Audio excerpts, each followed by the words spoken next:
오늘 2023년 3월 18일 토요일이고요. 동사를 알면 죽은 여건도 살린다. 챕터 1 말 한번 풀어볼 거고요. 한국어 네이티브하고 영어 네이티브들은 차이가 있습니다. 영어 네이티브들은 큰 그림으로 접근을 하지만 한국어 네이티브들은 문법적으로 영어를 접근합니다. 문법은 용어를 논리적으로 이해하기 위한 수단이지 그 자체가 목적이 아닙니다. 그래서 한국인들은 외국인처럼, 그러니까 영어를 쓰는 네이티브들처럼 큰 그림으로 접근하는 방식을 택해야 됩니다. 두 번째, 한국어로 생각하기 전에 영어로 생각을 해야 됩니다. 우리가 어떤 문장에 봤었을 때 문법으로 해석하기보다는 조각 그림 맞추기 놀이를 한다고 생각을 해야 되는 겁니다. 문법보단 조각 그리기 맞추기 놀이를 해야 된다는 겁니다. 조각 그림 맞추기 놀이란 아이가 처음 말을 배울 때를 생각해 보자는 얘기입니다. 아이들은 문법이 없어도 말을 잘 할 수 있습니다. 왜? 조각 그림 맞추기 놀이를 하기 때문에. 조각 그림을 모읍니다. 그리고 그 조각 그림을 끼워 맞춰 봅니다. 끼워 맞춰 본다는 얘기는 어떤 상황이 있으면 거기에 한번 대입을 해 본다는 겁니다. 그 과정에 있어서 엄청난 시행착오를 겪고 이제 정확한 그리고 꽤나 알맞은 그런 조각 그림을 넣게 돼서 결과물을 얻게 되는 겁니다. 거기에 대한 보상으로 말을 할 수 있게 되는 겁니다. 어른도 조각 그림 맞추기 놀이를 이용해서 말을 배울 수가 있다는 겁니다. 한국어 감각은 영어를 함에 있어서 필요한 감각이 아닙니다. 조각 그림 맞추기 전, 그러니까 한국어로 생각하기 전으로, 맞추기 전으로 들어가야 됩니다. 조각 그림 맞추기를 어떻게 하느냐고 물어보신다면 움직임을 나타내는 그림이 있을 겁니다. 그리고 무엇이 움직이는지를 나타내는 그림이 있을 겁니다. 그리고 그 움직임에 무엇이 영향을 미치는지 나타내는 그림도 있을 것이고요. 그 움직인 다음의 상태를 나타내는 그림이 있을 겁니다. 이게 주어, 그리고 동사, 목적어, 뭐 수식어구 이렇게 될 수도 있는 거겠죠. 그럼 여기서 반론을 또 제기할 수 있을 것 같아요. 이 자동사, 타동사 같은 건 외워야 되지 않느냐? 아닙니다. 무조건 외우는 게 아닙니다. 기본 그림을 생각해 봐야 됩니다. 기본 그림을 생각하게 되면 당연히 유추가 가능합니다. 자동사라는 거의 정의를 생각해 봅시다. 동사의 주인입니다. 주어가. 동사의 주인인 주어가 자신의 동작이 자기에게만 영향을 미치게 하는 게 자동사입니다. 근데 자동사 중에서도 모자란 자동사가 있습니다. 그게 비동사라는 겁니다. 그리고 타동사. 타동사는 뭐냐? 당해줄 무언가가 필요한 동사입니다. 목적어가 그렇겠죠?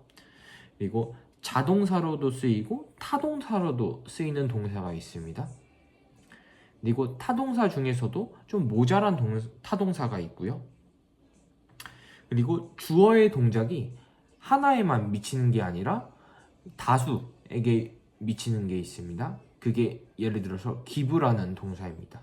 이걸 수요동사라고 하는데 용어는 전혀 중요하지가 않습니다. 추가적으로 보어라는 것도 있습니다. 조각 그림이 무엇이 영향을 미치고 서로 보완해 주는 조각 그림이 어떤 건지 그걸 이해하는 게 더 중요하지 이 용어는 절대 중요하지 않습니다. 위에 말했던 내용들이 전혀 중요하지가 않습니다.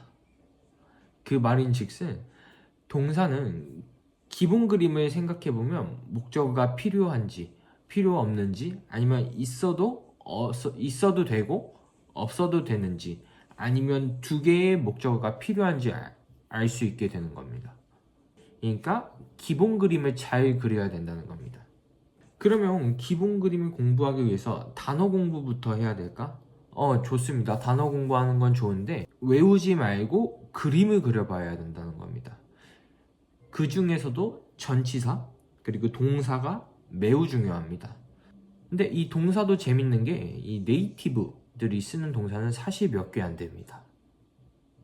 예를 들어서 뭐 get이나 do 같은 게 있겠죠. 그리고 전치사는 나침판의 역할을 합니다.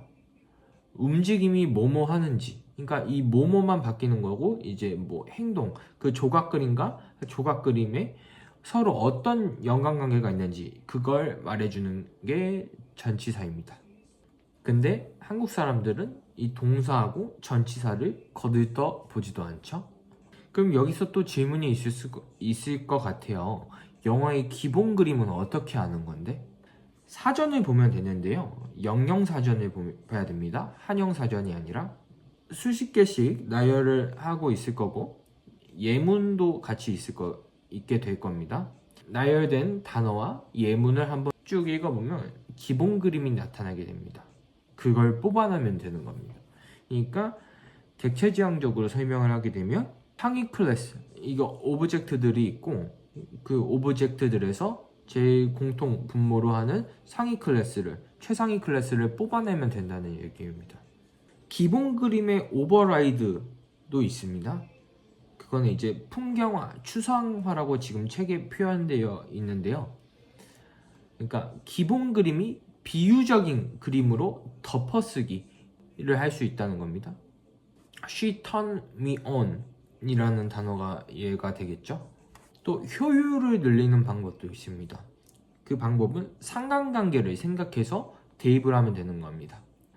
turn it on이 있습니다. turn it on, turn it on. 뭐 켜다 그러겠죠. 그것을. 근데 turn it off가 있겠습니다.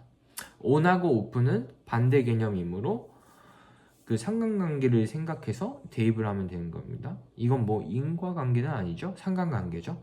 그리고 come 하고 go라는 단어가 있습니다.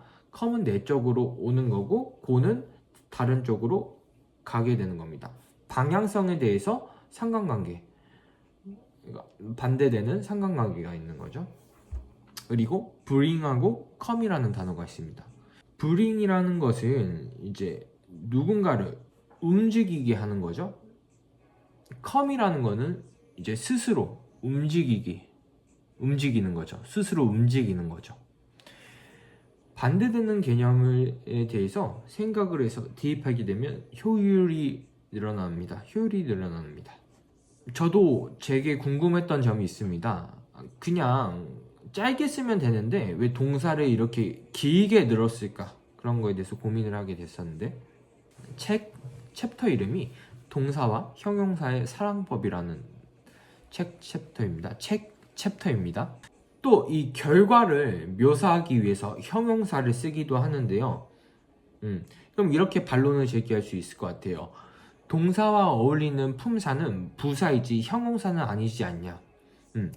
하지만 이루어질 수 없는 사랑은 없듯이 동사가 조금 양보해서 형용사에게 마음을 열고 명사가 되면 형용사하고 어울릴 수 있게 되는 거죠. 그러니까 동사가 명사화가 되는 거죠. 예를 들어볼게요. The car stopped suddenly. The car come to a suddenly stop. The car scratched to suddenly stop. 이 있겠네요. 두 번째 문장은 이제 과정에 초점을 맞추게 된 거고, 세 번째 문장은 그 결과를 더 묘사하게 되는 거죠. 기본 동사를 배우면 나머지 동사들은 위 문장처럼 기본 동사의 부족한 뜻을 보충하기 위해서 대체로 사용할 수가 있습니다. 기본 동사를 알면 되겠죠. 그러니까 한국인 그리고 외국인들의 관점이 또 틀립니다. 네이티브들이, 그러니까 외국인 네이티브들이 세상을 보는 눈 자체가 좀 틀립니다. 한국인들은 1인칭 주인공 시점으로 말을 합니다. 하지만 외국인들은 전지적 작가 시점으로 얘기를 합니다. 상대방의 입장에서도 얘기하고 뭐 자유롭게 얘기할 수가 있는 거죠. 전지적 작가 시점이라면. 이 말을 하는 이유는 현재의 상황을 누구의 입장으로 말을 옮기느냐에 따라서 이 동사가 달라지기 때문에 이 말을 하는 겁니다. 그리고 만화적인 상상도 영어에서는 할 수가 있습니다. 영어에선 모든 주인공이 될 수가 있습니다. 사물도 문장의 중심이 될 수 있다는 겁니다.